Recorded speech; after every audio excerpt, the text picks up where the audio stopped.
Gators Breakdown, episode 127 is ready to go. I'm your host, David Waters, and you can find me on Twitter at GatorDave_SCC. And joining me tonight, both co-hosts, Bill Sykes and Will Miles. You can find Bill on Twitter at RealBSykes. And Will Miles, the founder of ReadingReaction.com, you can find him on Twitter at WillMilesSCC. And lo and behold, somehow Bill survived the flu. I did, man. I'm back on my feet. Man, what a coincidence that he moves to Florida and all of a sudden he's got the flu. Enjoying the water a little bit down there, aren't we, Bill? Yeah. You know what, man?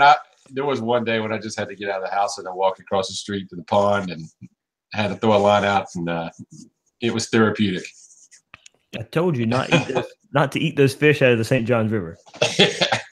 No, I got to feel bad, but then I just spent a couple of days and I went around from like Walgreens to Walgreens getting flu vaccines until I felt better. So, well, we could all tell you felt better once you started arguing with people about the 1995 Nebraska team. So, oh man, maybe you didn't feel better. Maybe it just worked you up. So that's what brought you back from the dead, isn't it?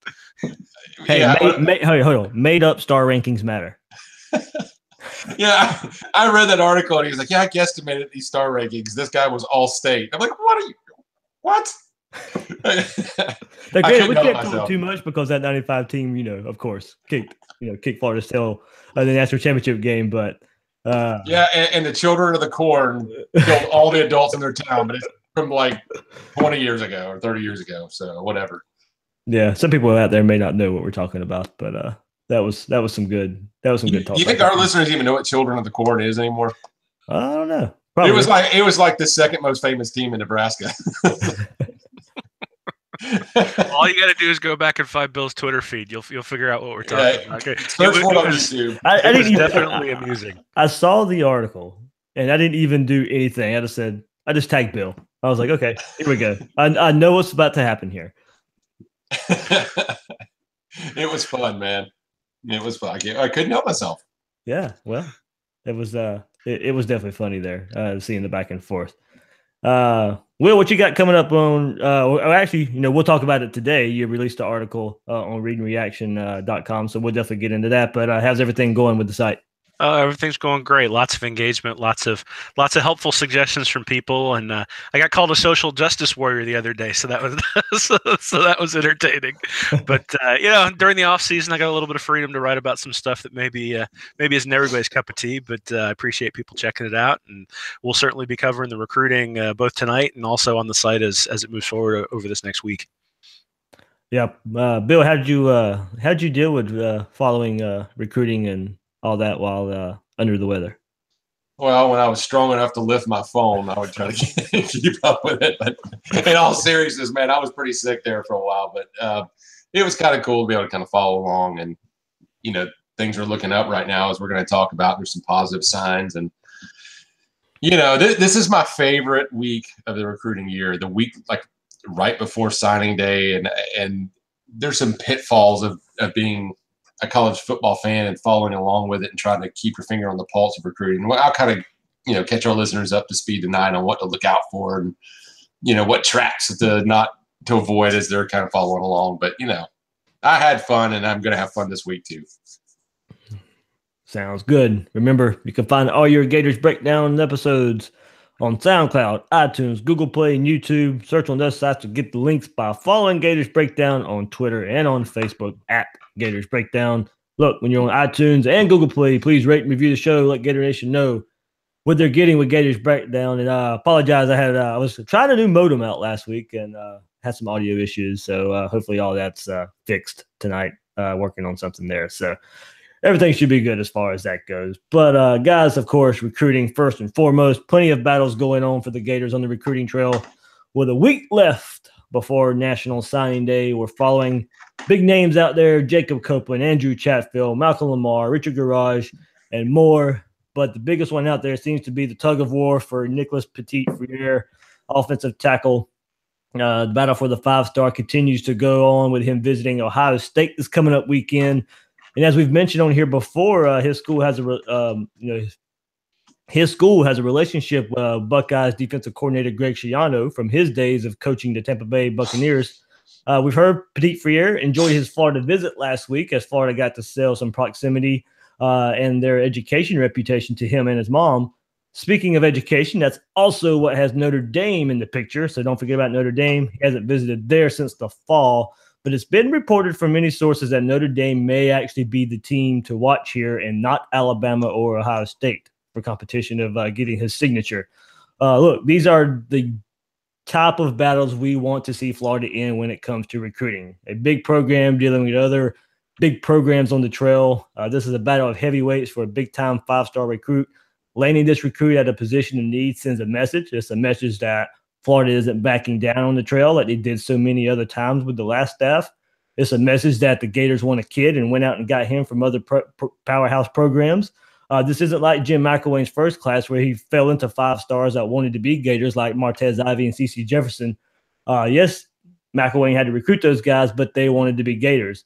Much of Petit-Frere's recruitment has been pretty quiet, so no one really knows where he's leaning, if anywhere, right now. But with a week before signing day, Florida is right in the mix for the five-star, Bill. Yeah, they are. And this is one of two guys, and we'll talk about the other one here in a little bit, which is Nesta Silvera, that to me, these are the Richter scale recruits in the class for Florida. When you talk about a potential NFL left tackle, and no disrespect to Richard Garage, who also might be an NFL left tackle, but this is a guy that is number one in his position, the top offensive lineman in America, a five-star. He's a guy that has looked good at all-star games. He's got the frame to just be a monster in the SEC. You see the same kind of potential on the other side of the ball in Silvera, but either one of these guys or both are recruits that if Mullen can land them, we use this as a cliche, but it kind of puts the nation on notice that, hey, guess what? Florida's recruiting back like they should be again. And you just gotta like the feel of things that they can land. Petit-Frere, though, is the five-star, is the top at his position nationally in Florida. Just a guy that Florida needs to land. They should be landing kids like this. Not maybe you don't land him every year, but you should land them at some position just about every year. And this is one that could really generate a lot of momentum for the program going into the spring. Yeah, but at the end of the day, I mean, he's a five-star talent. Silvera, obviously, very highly ranked four-star. I still think that the underpinning here is that there's so much blue chip talent beneath those guys that these guys are sort of topping off the class. Whereas if you look at McElwain's 2015 class, those two five-stars, and again, I mean, McElwain brought those in. You have to give him credit for that. But those two five-stars are the only reason the class was even remotely acceptable. I mean, I think it was 21st ranked overall, and it was underpinned by a bunch of three-star guys to sort of build depth and build the point system, as you will, but it was not blue chip guys. So there were 5 total blue chip guys in that class. So, Mullen already has his base, but now the question is where can he expand from there? And Petit-Frere and Silvera and some of these other guys are really sort of a way of pushing this over the top from just being a good transition class to being a good class. Well, and it's a key position too. I mean, you're talking about picking up, if you were to land Garage and Petit-Frere, kind of like you mentioned on a previous show, you've got your bookend tackles to go along with your quarterback and your gobs of wide receiver talent. I mean, for all the talk we've done about on the shows about how the passing game has been anemic, the offense needs to change, they need more quarterbacks, they need to fix the offense. Well, what better way is there to do it than that? And if he caps off this offensive class with Petit-Frere, he's done every single thing you could ask him to do with the offensive class and fixing the number one problem on the team. And so it's an exclamation point to that side of the ball in recruiting fourth year. Yeah, especially in the offensive line, you talk about that. They already have 3 offensive linemen or three-star offensive linemen. Now the latest one being Griffin McDowell committed along with the 2 early signees for early signing day. But I mean, the list of names: Justin Watkins, Richard Garage, Griffin McDowell, Andrew Chatfield, Caleb Johnson, Noah Boykin. We'll see what happens with Dorian Gerald, some whispers of Texas A&M now, but Jacob Copeland, Nicholas Petit-Frere, Malcolm Lamar, Nesta Silvera. Look, those names right there are pretty much going to be the makeup of Florida's class moving forward. Will they get these guys? Will they not get these guys? Those are the names right there that are mostly blue chip guys. They're 5-star, 4-star guys, and can make up the rest and the bulk of the rest of this class heading for this 2018 class. I think those names, Watkins is already hopefully in the fold. His commit should hold. Garage, we'll see where his commit holds. From everything we've heard, a really good visit this past weekend. Florida looks to keep his commitment there. Just as I recently said, got McDowell, offensive lineman, but Chatfield they're in the running for. Noah Boykin they're in the running for. They feel good about him. Jacob Copeland, who knows with him, but so Florida, as I mentioned with Nicholas Petit-Frere, you're with the elites of talking about him. It's a Florida, Alabama, Tennessee, probably on the outside looking in there. So Malcolm Lamar, Florida FSU battle, one of the few Florida State battles there. But we were wondering if Florida could even get him on campus from this past weekend, and Florida made such an impression to where he has said Florida is near the top of his recruitment right now, up there with FSU. And that's a Severa. We'll see what happens between Florida and Miami there. Could this be another Henderson situation from last year, where a lot of people thought he was going to Miami and he signs with Florida on signing day? So guys, that list of names there, Florida's in a good situation for a lot of these guys. They really are. And the thing that kind of strikes me, especially with Chatfield and Lamar, is that those are two guys that maybe are not the perfect size and body build for a traditional 4-3 defense. But when you approach them and say, hey, Lamar, maybe you're a little bit of a tweener in a 4-3, but you're the perfect defensive end for my 3-4 defense with Grantham, I think it's given them a pitch. And I think the same thing with Chatfield. Maybe he's not feeling as comfortable about developing into that prototypical 4-3 defensive end, but as a hybridized 3-4 outside linebacker defensive end, maybe they've got an angle there. Maybe that's what is getting some traction. And I really like both of those guys for Grantham's defense. I think they're prototypical for what they want to do there. I'm also sure that they've showed them the depth chart. And that they've indicated that there's some spots for them to fill there, and really some areas where they could have helped last year having those guys on the field, and so it's pretty apparent that they're necessary on the defensive side of the ball for next year as well. So I think they can sell playing time. I think they can sell defense, and again, I think it's interesting that last year. I don't know if everybody remembers, but last year it was sort of a race for Florida to get up to the 11th spot. And, it really took a strong close for McElwain to get up to that point. And really, we're sort of almost in the exact same spot this year, but it's a transition year. So it's just really odd to see that. But to your point, Dave, the fact that they've got all these guys considering Florida is a big deal. And then if they can close 3 or 4 of them, you've got probably the best transition class since Steve Spurrier left. Yeah, and Will, you kind of segue into where I was going next with what you put out on readingreaction.com. Earlier on Wednesday, like you said, it has the makings of an outstanding transition class, but the potential to be an elite class in general. And you really hit that home in your article. Yeah, well, if you look at the SEC, which is, 10 of the top 14 teams in the SEC are top 25 programs nationally from a recruiting perspective from 2015 to 2018.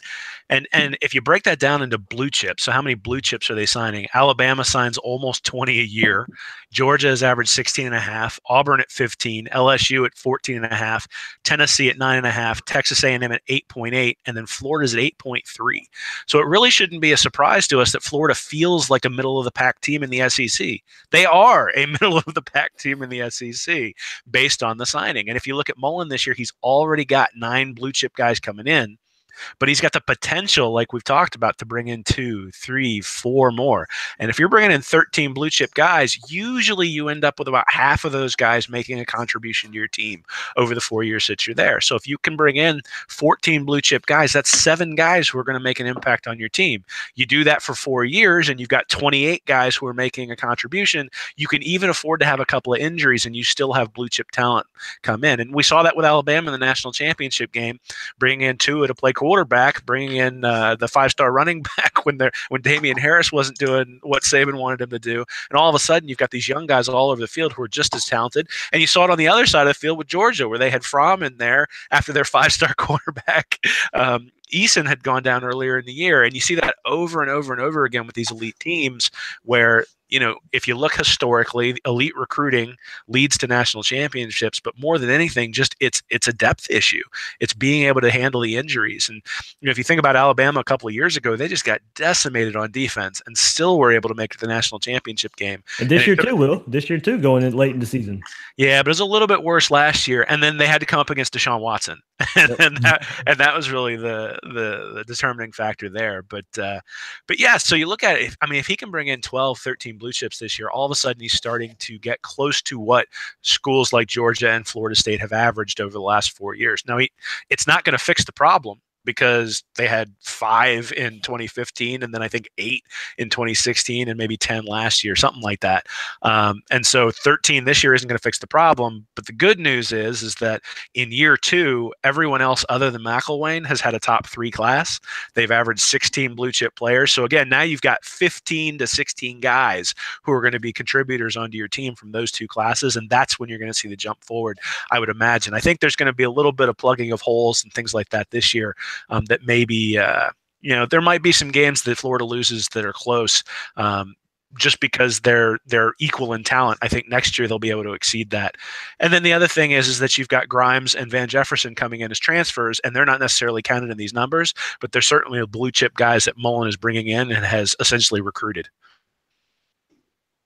Yeah, a couple of things here. First of all, to clarify, because somebody asked us this on Twitter, what do we mean by blue chip recruits? What we're talking about when we say blue chip are generally that means a recruit that is either a 4-star or a 5-star recruit. They're guys that are the cream of the crop nationally. A very small percentage of your recruits that are generally looked upon as the best of the best in the country at their respective positions. And so basically what Will's saying here is that it's all about getting these top-rated guys. We've shown through some of the things we've written and dialogued about on the show and different things that there is a correlation between these higher ratings and success. And all of our regular listeners have kind of followed along with that and know what we're talking about there. But I do want to emphasize one thing here, and that's that you say it would be really great if Mullen were to land 12, 13, 14 blue chips in his class this year. And I want to take a step back there and remind our listeners that has not been done beyond the number of 12 at Florida in the transition class. That is the record. 12 blue chips is the most in recent history since the advent of star ratings and in the post-Spurrier era. Will Muschamp had 12 blue chips in his transition first-year class in 2011. Nobody's matched that number. And it got so bad that in 2015, there were only 5 in McElwain's first class, but one of those was destined for a JUCO. He was never really a threat to even qualify. And D'Anthony McGriff, he really just had 4. And, one of the things that I'm looking for out of Dan Mullen on the field, off the field, and recruiting and everything else is process and progress. And, you've really convinced me, Will, to look at the process. And we are seeing these things rather than peanut butter sandwiches. We're seeing helicopters out of Dan Mullen, and we're seeing him in recruiting. Okay. There's the difference. Not peanut butter and jelly. We got freaking helicopters now. Right. But look, the fact that you're even talking about, hey, if he can bring in 12 or 13 blue chip recruits, we're not at this point having to make excuses for Dan Mullen's first class here, at least not yet. We're saying, wow, he has a chance to be at the optimal level and the highest levels of what other coaches have accomplished at UF in their first year. And that is tremendous. That is tremendous. Whether he ends up with 9, 10, 11, 12, 13, 14 of these blue chips, the fact that he's got so many already and he's got that base that you're talking about says that we don't even have to talk about how long it takes him to get out of the McElwain funk in recruiting. He is operating at a UF level in recruiting in his first year. Long way to go here. But as of now, the early returns say we see competence, we see process, we see progress. And Bill, I'm glad you said at a UF level, because that's kind of where I was going with it earlier. And, we fell off of that under McElwain so much. It's because there were times where it looked like he didn't want to get into the battles with Alabama and the big time programs in Ohio State, when Ohio State could come down to Jacksonville and pull a kid. And, you were an hour and a half away from Gainesville and Jacksonville, and Ohio State and northern schools are coming down here and taking kids. Miami's recruited Jacksonville well lately. There was a lot, there's a lot of things that we could go back and look at that's not happening right now. Florida is in the mix with the Ohio States, the Alabamas, the Georgias, for Auburn's right now. They're recruiting well. Florida's in the mix with these big time programs that we expect them to be.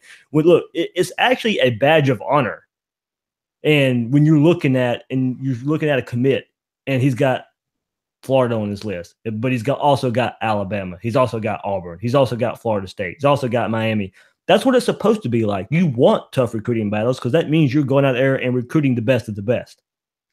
It does, man. And when you saw some of the kids that were decommitting earlier on and where they were going, and some of them flipped to Nebraska or wherever else, and it looked like you were losing kids out of the class at first, but it's because some of the kids have been taken in there, from schools that they shouldn't have been competing with, and because they probably shouldn't have been Florida commitments. That's just the way it is, But I'm looking down the list at the little final list we've got of guys are competing with. I see Alabama, I see Notre Dame and Ohio State, and Miami, Florida State.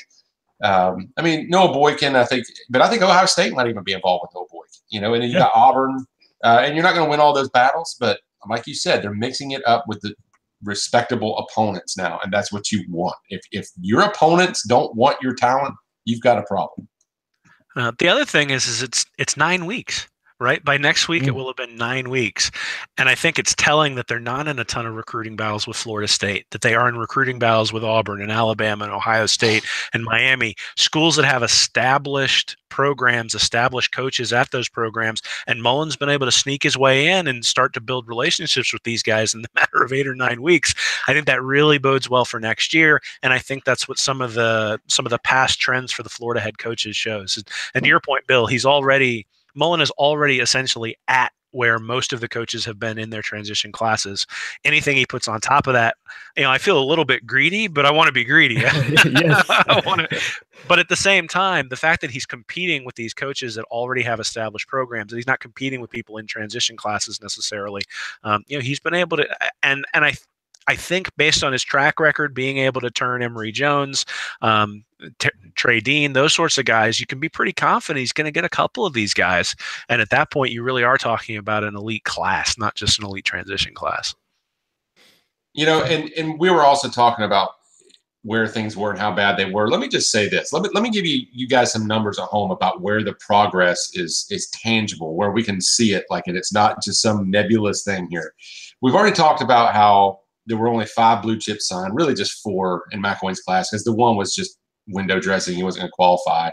Well, they've already signed 7. They've got 2 more committed in Justin Watkins and Richard Garage for a total of 9. So they've almost doubled up the talent, the blue chip talent already. The blue chip percentage of the class, so the percentage of the class of 2015 that was comprised of those elite players was only 24%. Right now, as it sits with their commitments, it's at 56%. So they've doubled the ratio of that talent, the proportion of the talent. The average recruit rating, according to the composite rating in 2015, was a 0.8721. 2018, it's a 0.9031. That is a significant upgrade. The number of top 250 national recruits in 2015, they only had 3.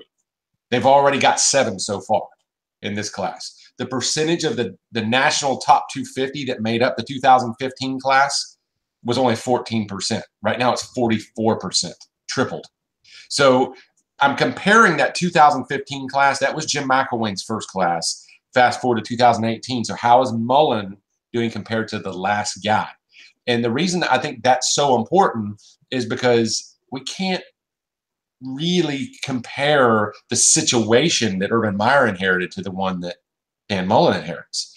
And so you look, and to be approaching those Urban Meyer levels already, and to be doing this much better than his predecessor, sure, maybe there's a lot more work to do, but it shows that he's doing a hell of a lot more than we saw the last guy do, and that's huge.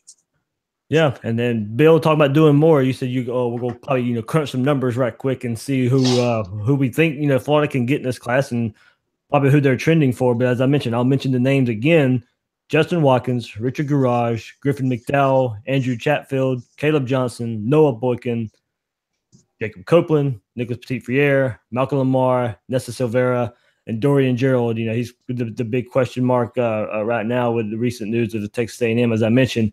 That's I think 11 or 12 names there. Florida doesn't have room for all these guys. Of course, we'd love to see every one of these guys be able to come in, but there's some numbers crunching to do here with Florida and who they're looking at bringing in.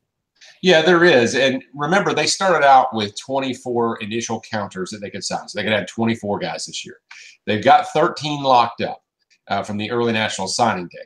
However, one of those was Randy Russell that had a medical issue. He's not going to be able to play. And so there's some debate over whether or not the NCAA will hand him that initial counter back. Even though he's signed, they may say, well, you can have his spot back. They may not. And here's the thing about that. When did they let Florida know that? Because you now have a week. And if you don't let Florida know within the next few days, then you can only really plan on 9. Yeah, and they certainly, they can't just take the chance and sign somebody they can't bring in, because you got all kinds of trouble at that point. But so that's a good point. Yeah, but they signed 13. Then they took the 2 transfer wide receivers that we'll talk about a little more about. So that took them to 15. And so if they're going to go to 24, though, they've got 3 commitments in Justin Watkins, Richard Garage, Griffin McDowell. Those are people who've given their handshake agreement saying, I'm coming to Florida, but they haven't signed, so it's not binding. But provided they hold on to those 3, that would give them between 6 and 7 more they could add to the class. So when you look at only 6 to 7 more, well, the top of your board, this is where it gets down to these wild card guys that differentiate the class between being good or great. You got wide receiver Jacob Copeland. You got offensive lineman Nicholas Petit-Frere. Defensive tackle probably Nesta Silvera. He's got to be at the top of their board there. Defensive end Malcolm Lamar. Outside linebacker, defensive end Andrew Chatfield, and cornerback Noah Boykin. Now, I know Dorian Gerald's in the mix, and then William Barnes, who I don't think is coming. You got Ed Montelis, same deal. Caleb Johnson's defensive end. That sounds like he might end up in the class because, again, those first 6, that's your top of your board, the wild cards, and you're probably not going to get all of them. Right. But they're the group that are going to determine where this thing sits. And one thing I will tell our listeners, and I've been following recruiting since, I started off reading the commit list in the Florida Times-Union back in the early 90s, before there was a recruiting website. And every single year, the news explodes in this week, and every team thinks they're getting everybody this week because they start pressing those guys for commits. And they look them in the eye and say, I'm coming, coach. And then they go tell the next coach the same thing, or sometimes you've got predatory websites. And we love GatorBait. I've got some friends on other boards that are great. But over the years, there's been some bad websites that they want the dollars. And so they put out the rumors that you're getting everybody. There's just any number of reasons why you're going to hear a lot of good news this week. So just word to the wise, temper your enthusiasm a little bit because they're not going to get everybody. And if they do, I will happily eat my words because it would be a first. But yeah, so it's going to be a race to the finish. It's going to be filled with ups and downs. But that's the group. We're looking at 6 to 7 more, and we'll see how many they can get. I think the other thing to consider is if you look back at historically, so Zook signed 22 in his first class, Meyer signed 17, Muschamp signed 19, and McElwain signed 21. So you can leave those spots open if I'm not mistaken, and then back count guys from the 2019 class who are early enrollees. So there's also not really an incentive for Mullen to fill those spots just to fill them. He wants to fill them with guys who make sense for his program, who make sense in terms of building talent, that sort of stuff. And that's one of the reasons why I don't think that you'll see that you'll necessarily see Mullen reach for people. He's going to focus on the guys he wants, and if the guys he wants don't come, he can leave that spot open for somebody next year who's an early enrollee. So, I wouldn't be disappointed if he only ends up with 21 players coming in, because that probably leaves you some extra slots for next year. Yeah, if it's something like 21, 22, what I'm looking at that point is basically like average star rating, average star ranking, blue chip percentage. That's what we're looking for there. As we mentioned, in this first few minutes of the podcast, I'm not going to look at total numbers per se, as I'm looking at percentage and average star rating. Guys, yeah, that's a great point. I've got like 30 different metrics that I'm going to be tracking on this class. And guys, if you're listening out there, don't worry. We're going to be honest with you. You guys know us. We're going to tell you the truth on what we really think about the class. But the one thing I would not get too hung up on is national ranking. This is not the year to be worried about a top 10 class, top 5 class. Again, process, progress. We want to look beyond those basic numbers to see how things are really going. And so far, the returns are good. They really are. And there's some encouraging signs there. But it's going to be a fun week for sure. Absolutely. So, guys, I guess we're looking at about, we said maybe 8, 9 more guys are bringing in. So, if you run some calculator stuff, Bill, and I know you've been doing that, you mentioned Florida. Just not really the year. Look, we said it before. We said it. We're star truthers. We're a star matter guy. But this first transition class isn't the really time to harp on that too much. As I said, I'm gonna be looking more at the percentage and seeing what they can bring in as far as that goes. But Florida, there is a path to the top 10 with these top names we've listed. But realistically, I think you're probably looking at a class, if we're losing 24/7 Sports Calculator and their kind of composite rankings we go. I think you're looking at tops. You're probably looking at about a top 8 class, top 9 class, and anywhere from about 8 or 9 to probably around 12. Yeah, I'm going to say 10 to 15. Yeah.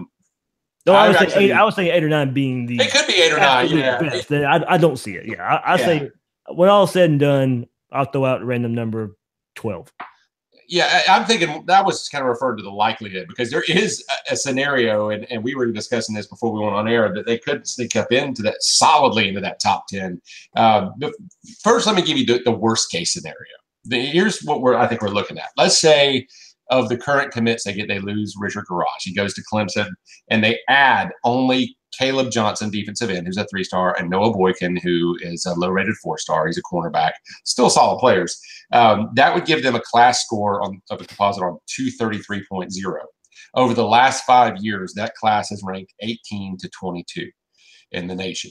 Now, I'll be honest with you. If that happens, I will be a little disappointed. And I mean more than just as a fan. That would be a little – I don't know. That I wouldn't like what that would tell me a little bit about the finish. That would be right down national ranking into what 2015 was. Still better in many metrics, but it just wouldn't feel real good. It wouldn't generate the kind of momentum and excitement on the recruiting trail that can carry over to recruits and not just fans. Now, on the other hand, the best case scenario, the landslide edition of this class, if you keep everybody you got and you add Nicholas Petit-Frere, Nesta Silvera, Jacob Copeland, Malcolm Lamar, Andrew Chatfield, and Noah Boykin. You just go straight blue chips for the rest of your guys. That is a snowball effect of recruiting. That would give you 277.33 score. That has ranged between 6th in the country and 9th in the country over the last 5 years. And if that happens, again, the rest of the country's on notice, and that will be a national story about how Dan Mullen cleaned house and carried that into the spring, and they'll be cooking with gas. Now, the truth is probably somewhere in the middle. The best guess that I've got, and you can call this my mock class, just based on what we've been reading, is let's say they keep their guys now. Let's say they hang on to Richard Garage, and they add Jacob Copeland, Andrew Chatfield, the 3-star defensive end, Caleb Johnson, who's supposed to be a good prospect. It might be one of those 3 stars. And I had Andrew Chatfield on it twice. Sorry, Noah Boykin. And then let's say they have one sleeper guy, some guy they've kept warm that's low rated, and they just like his potential. Add him on signing day. That would give them a score of 257.3. That's 257.13, and that's averaged 9 to 14 over the past 5 years. And I think that's about where they're going to be. Yeah, I think it's interesting when you start talking about those point totals. So right now, Florida's class on 24/7 is 235. And if you look at it, McElwain's transition class was 227. So the class as it stands is already ranked better just from an overall talent standpoint than McElwain's first one. But where you had him, I think, about 257 points. McElwain's year 2 total was 261. His year 3 total was 251. So basically you're talking about a transition class that is as good from a talent perspective as the previous 2 classes were at Florida. So, just a generally realistic scenario is really, really good, obviously. And then if you bring in everybody, like you said, then you're sitting there talking about, somewhere in that 6 to 9 range. I think that's unlikely just because there's some doubling up there, right? There are multiple offensive linemen they're going after, multiple linebackers, multiple defensive linemen. And, chances are there's going to be a decision, one guy or the other, and for both the player and the program. And so, but hey, it'll be. It's not out of the realm of possibility, and that's what makes it exciting, right? Is all these guys have some genuine interest in Florida, and so it's conceivable that the home run could happen. Yeah. Go ahead, Dave. Sorry. No, go ahead. Well, one of our followers today, Jen, at Gator DMD, she was talking about this as her first year following recruiting, how exciting it was. This is the zenith, this is the week. Like I said, it feels like you're getting everybody. But just again, saying it again, you heard it here second. Temper your expectations. They're going to lose some battles, but they're going to win some. And if they pick up a couple of these guys, man, and just to add a couple of more of these blue chips, this is getting back to what Gator football is supposed to be and what we're supposed to see out there. And these are quality recruits. It goes beyond the numbers. Just to have these guys in the trenches and big-time playmakers like Jacob Copeland, these are the guys you're going to want to watch on Saturdays. I mean, they're really good-looking football players. Absolutely. Bill, you ready to move on to the research we've been teasing for the last couple of weeks? Oh, yeah. Yeah. and it really ties into the stars. Really ties into the stars matter argument. So. Yeah. Well, and this one was by request now. I just want to throw that out there, but it's been a burning question from a lot of people that this has been one of those points of disagreement that we're about to get into. Yeah, but we got a couple questions too that we asked for questions a couple weeks ago, and I saved the quarterback ones for this one. We know the quarterback position plays into the stars ranking in more ways than one. We've seen recent champions be able to win with a 3-star quarterback, and of course, we've seen recent teams win with the most important position on the field being a blue chip recruit. Bill, how much do stars matter at the quarterback position? A lot. Good night, everybody. Thank you for listening to Gators Breakdown. Right. No. Okay. Listen, it's not just the stars. People always ask me, what about quarterbacks under 6 feet tall? What about Elite 11? Is that where championship quarterbacks are born?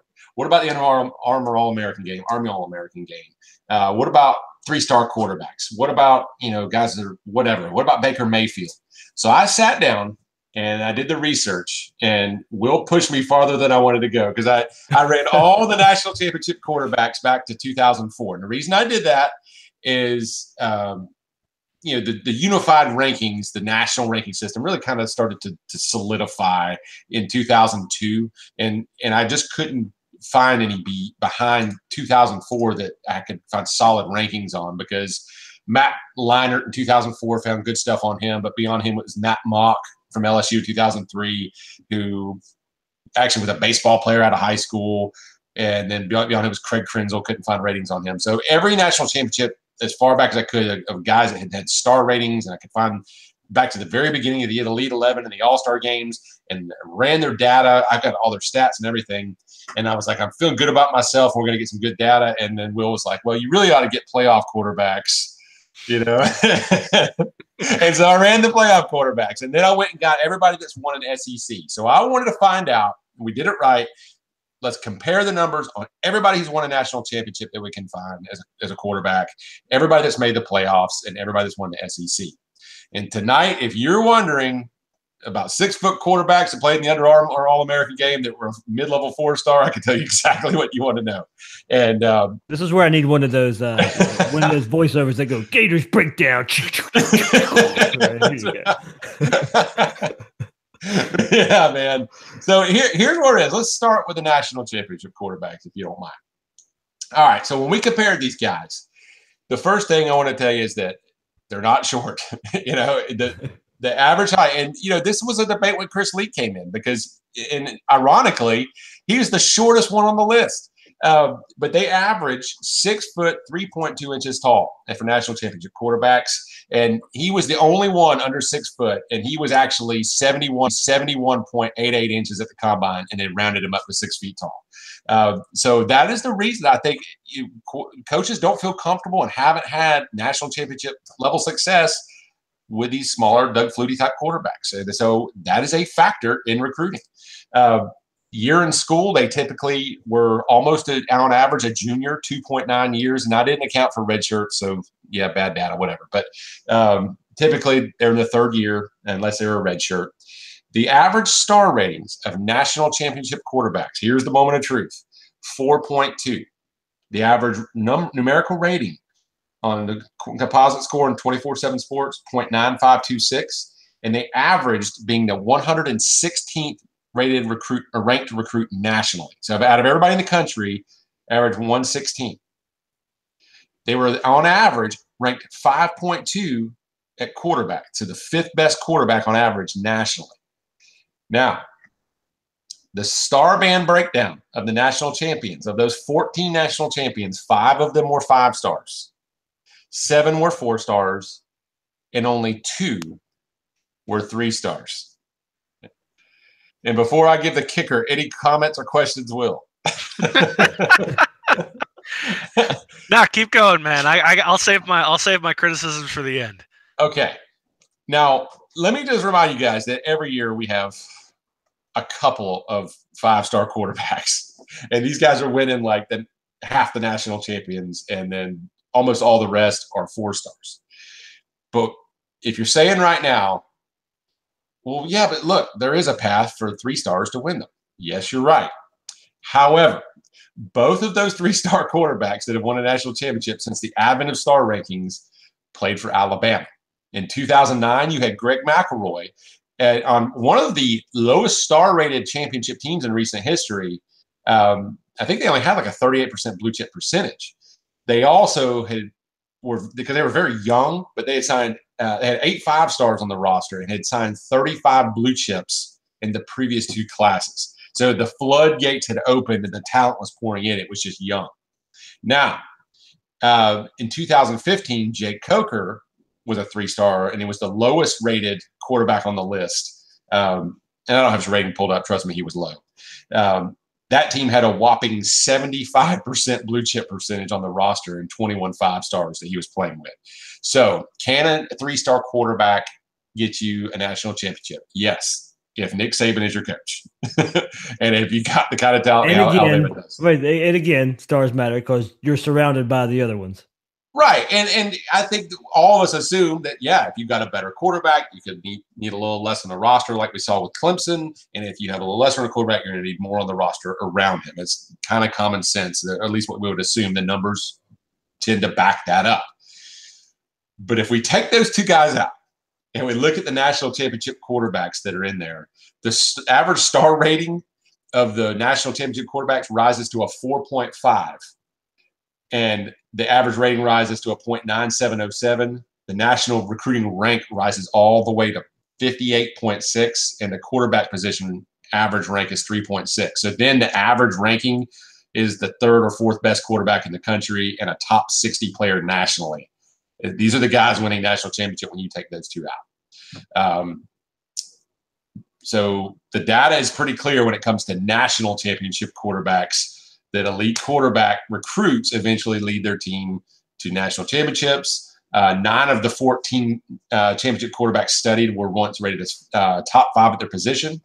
Half of them will get this stat. Half of the national championship quarterbacks I considered and studied there were either ranked as the number 1 or number 2 quarterback in the nation as a high school recruit. Half of them were the number 1 or number 2 guy, the Tua Tagovailoa, whatever his name is, and Tagovailoa. Yeah, Tagovailoa. Those guys are the ones winning national championships most of the time. And I didn't even count. It's Tua Tagovailoa. I didn't even count him. I went with Jalen Hurts because Jalen Hurts took him throughout the whole season. And if I put Tua in there, the numbers would have gone even higher. And also the Baker Mayfield question.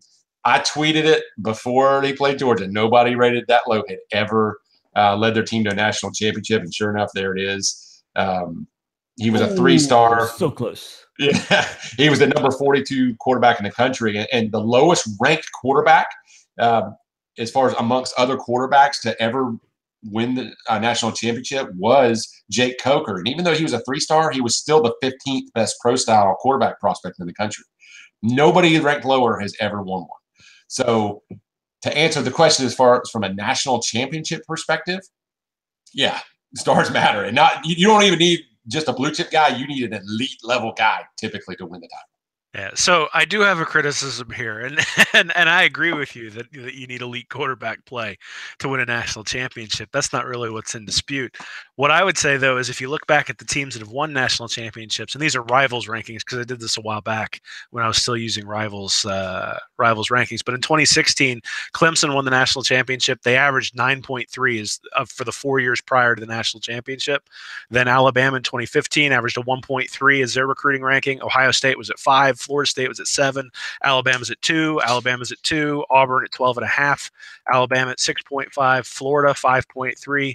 LSU at 9, and Florida at 6.5. So you're self-selecting here because Florida had those high-ranking classes and brought in all those 5-stars, and one of them was Tim Tebow. And so he wins those. He helps win those national championships, but the guys around him are also helping win those national championships. So you go and look at something like Mackenzie Milton for UCF this past year. He's 5'11", 177 pounds. UCF put up all sorts of points, didn't lose to anybody. They won the national championship. I have found the outlier.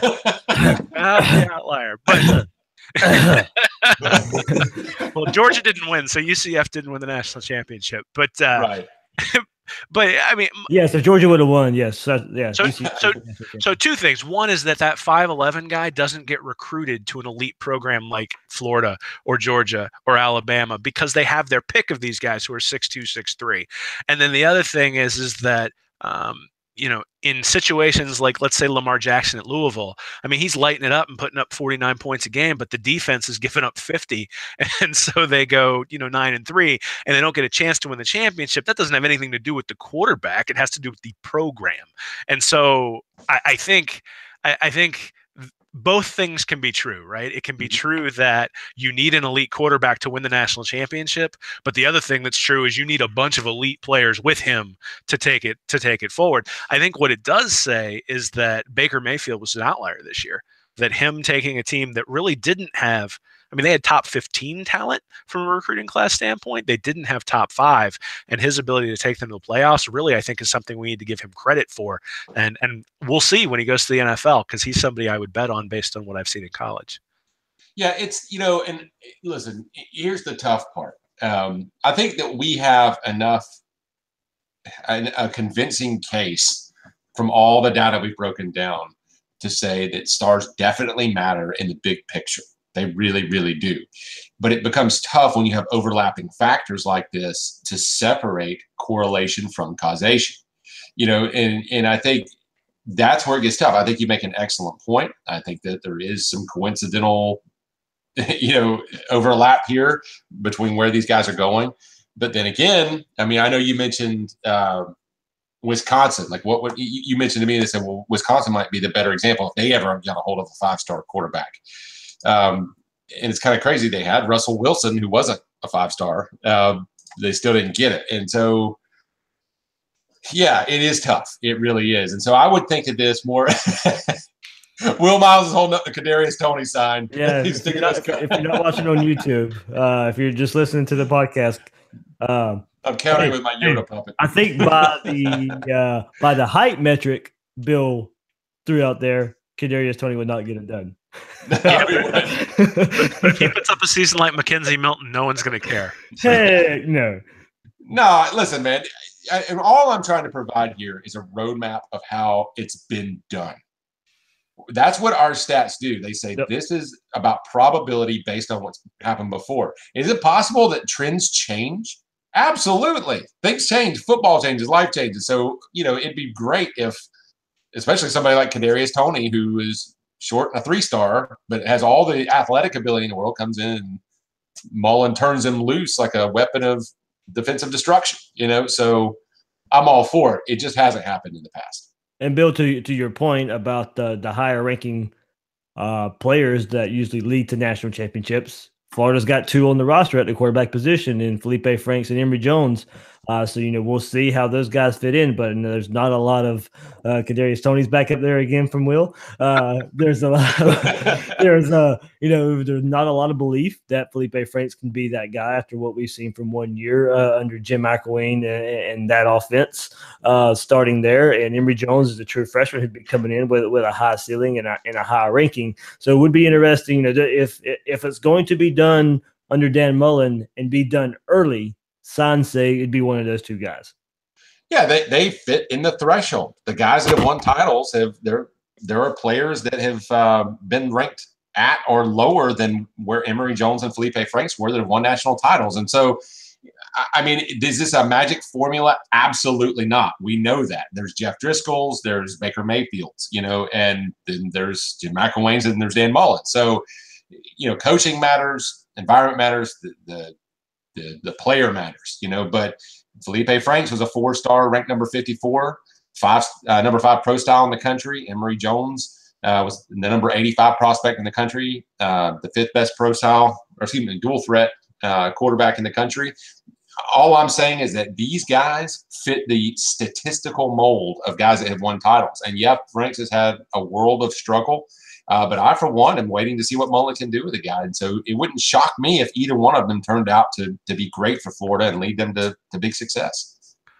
Yeah, though I do go back to, again, if we're talking about individual performance, and I don't have it pulled apart for running backs and quarterbacks, but I looked at the Heisman winners from 2004 to 2017, and there were 5 5-stars, 4 4-stars, and 5 3-stars who won it, and there were 13 5-stars, 15 4-stars, and 12 3-stars who were top 3. And most of those guys are quarterbacks because for the most part, the Heisman Trophy is a quarterback award at this point. And so, again, I think you can get elite performance from a quarterback and you don't necessarily have elite performance from a defense, or at least not national championship, right? I mean, I think you got to be 11-1, 10-2, somewhere in that range to get into the Heisman conversation. Nobody's taking a 4-7 quarterback who puts up elite numbers. So, again, I think there's nuance both ways. I think it's pretty clear that you need elite quarterback play to win a national championship.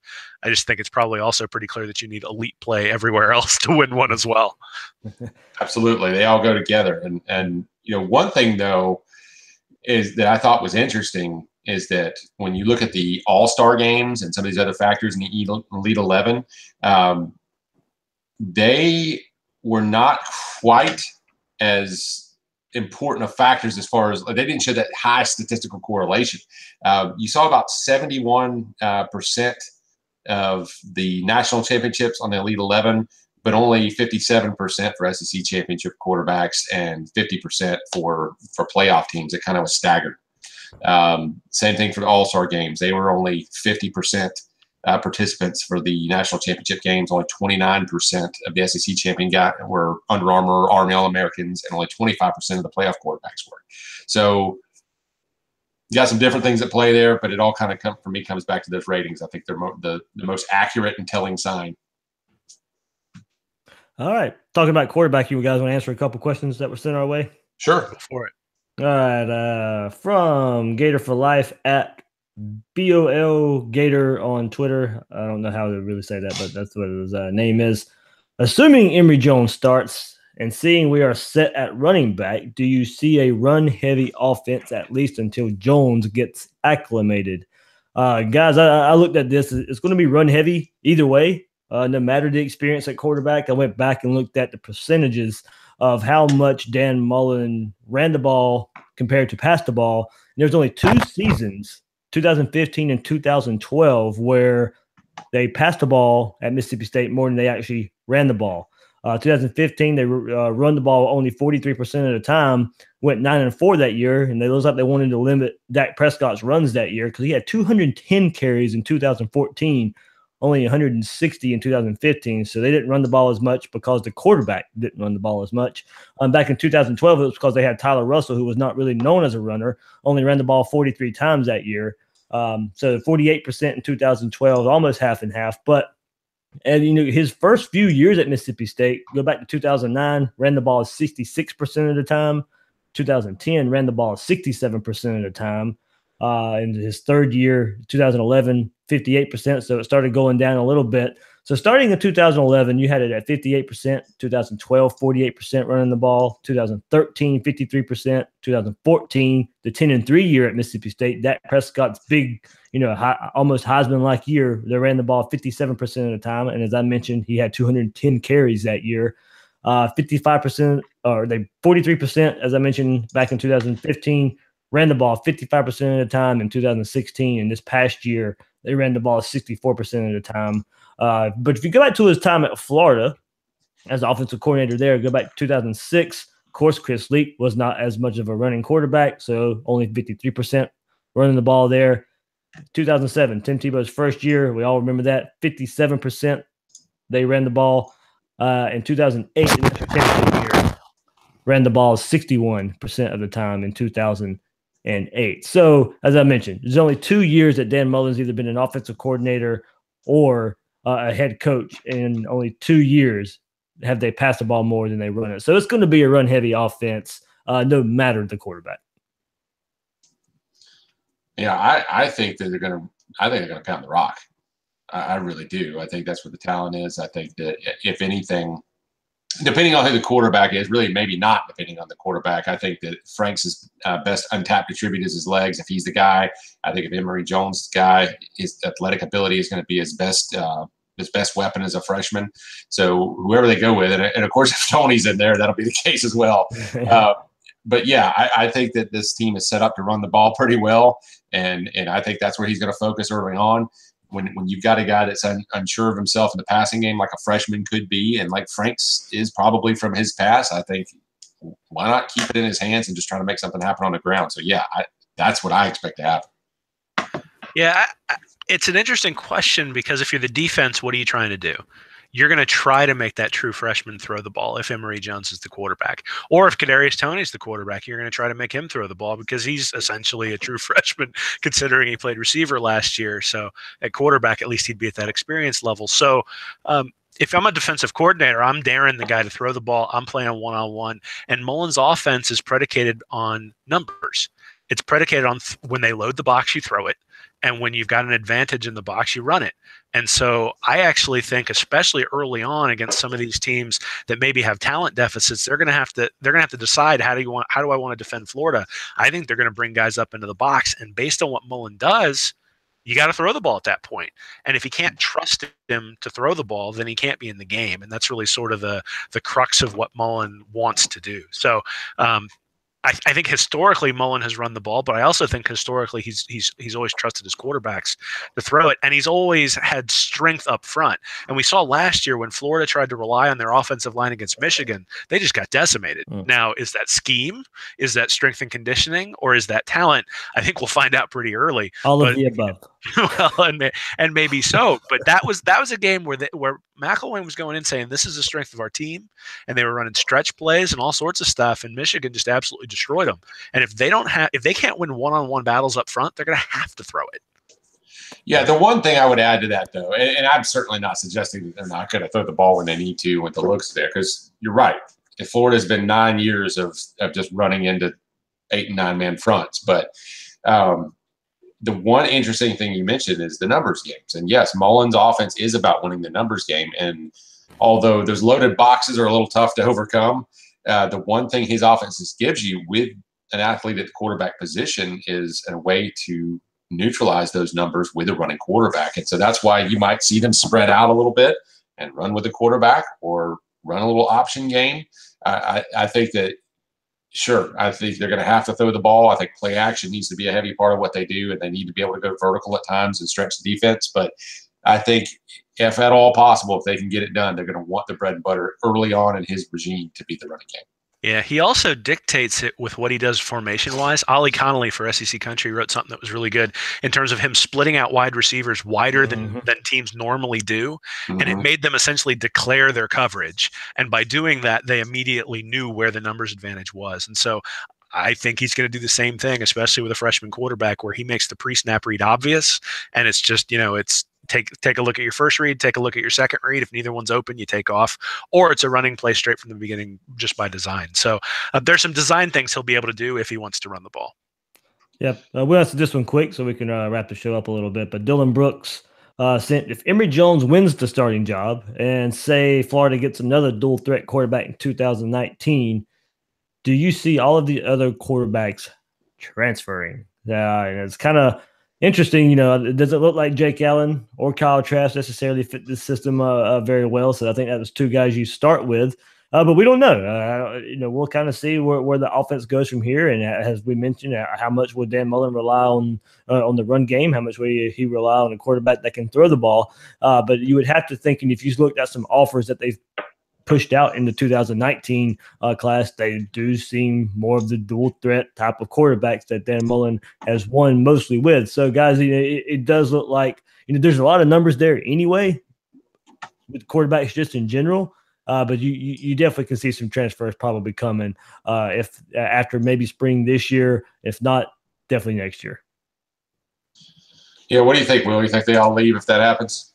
Oh, I mean, they're relatively low-rated quarterbacks who are going to be behind people who were handpicked for the system. I think it would be. I mean, unless they want to be coaches, it's probably not where they want to stay, and that'll be the question.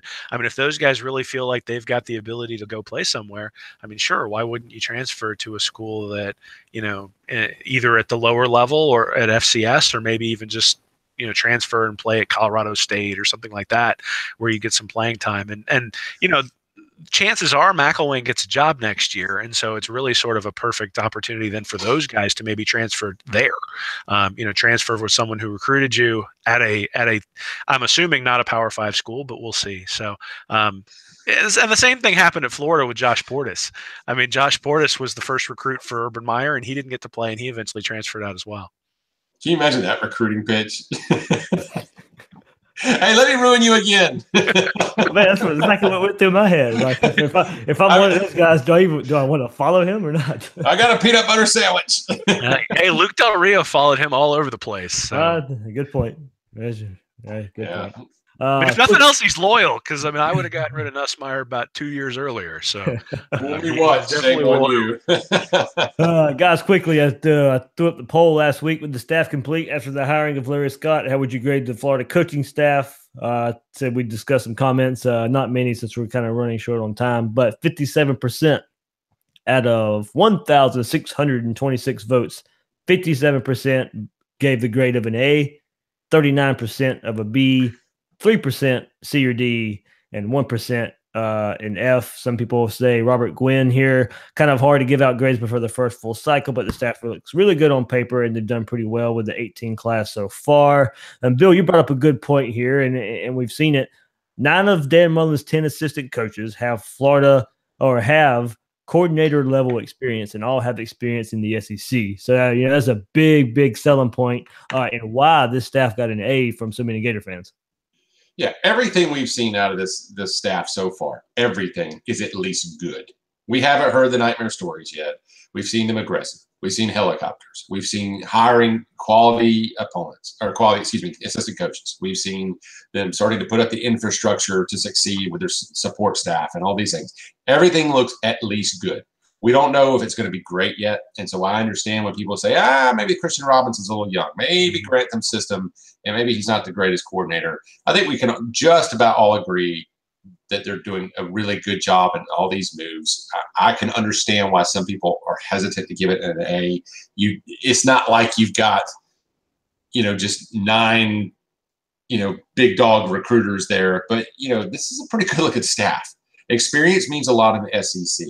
You got guys that have a pretty good reputation as being up-and-coming recruiters.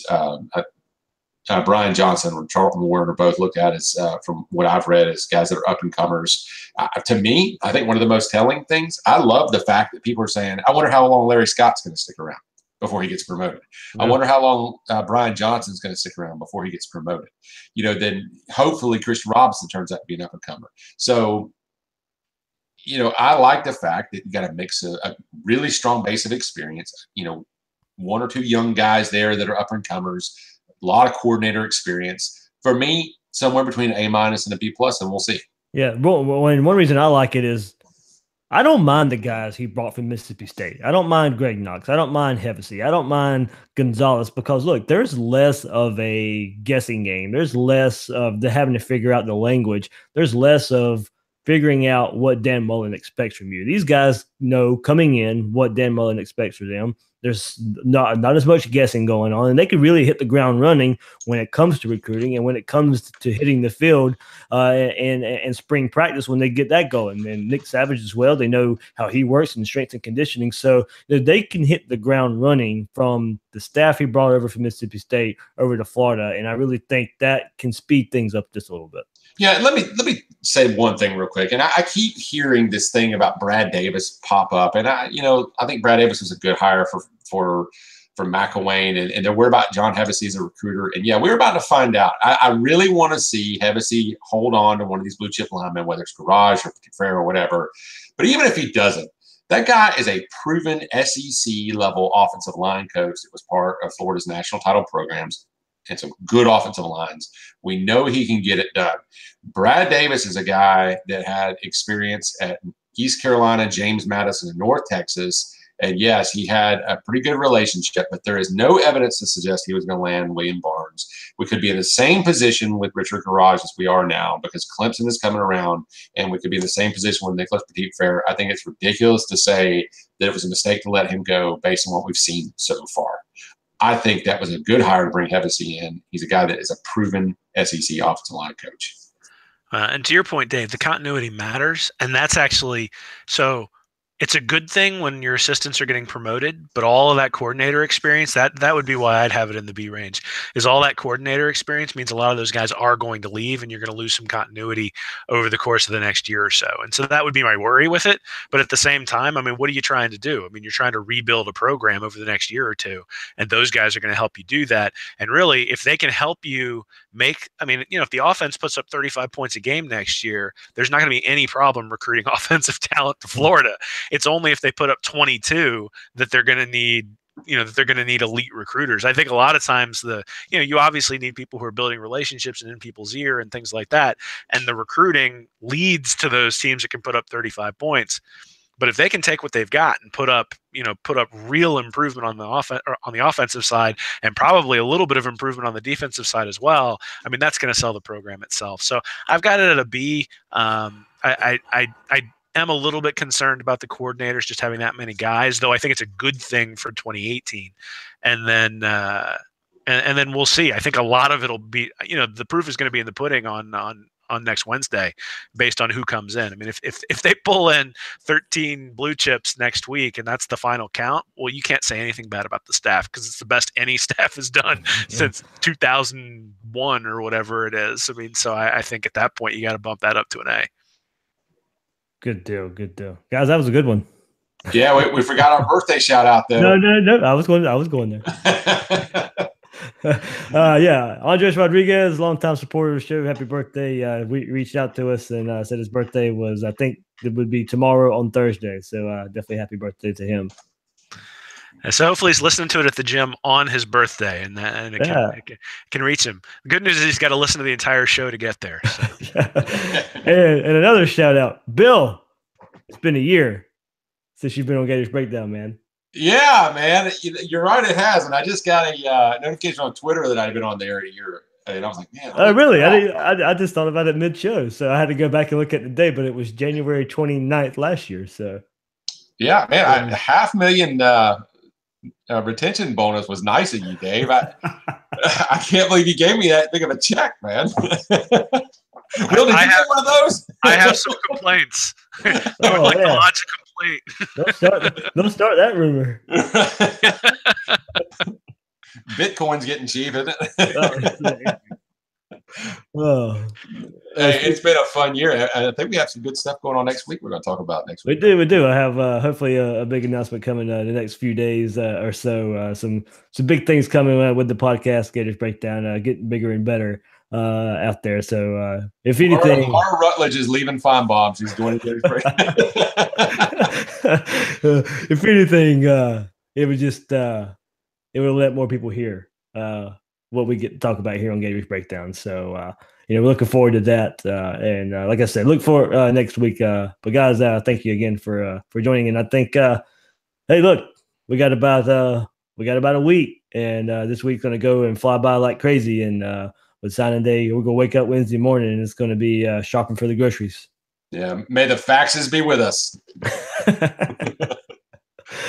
All right, so Bill and Will, you can find Bill on Twitter at RealBSykes and Will Miles on Twitter at WillMilesSEC, and you can find his work at readandreaction.com. I'm your host of Gators Breakdown, David Waters. You can find me on Twitter at GatorDave_SEC. Guys and girls out there, thanks for listening to Gators Breakdown.